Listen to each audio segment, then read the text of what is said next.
Hasretinden didem yaşlı, baharım yok hep kışlı.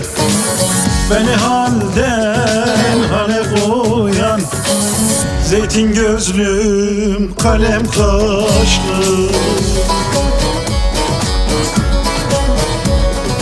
Beni halden hale koyan zeytin gözlüm kalem kaşlı.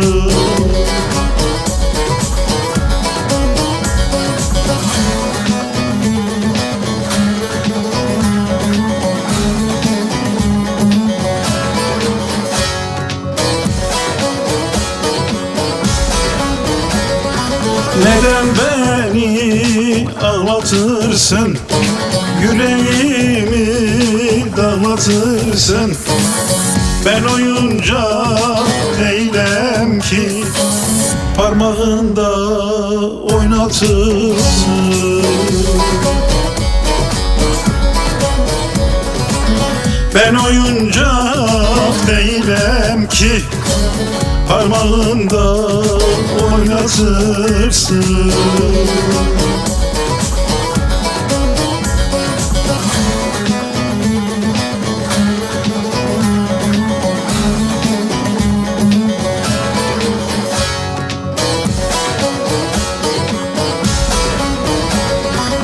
Aşık Cemil git işine, bir daha düşmem peşine.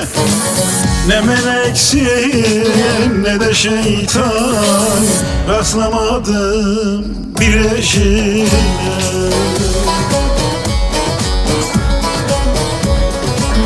Ne meleksin ne de şeytan, rastlamadım bir eşine.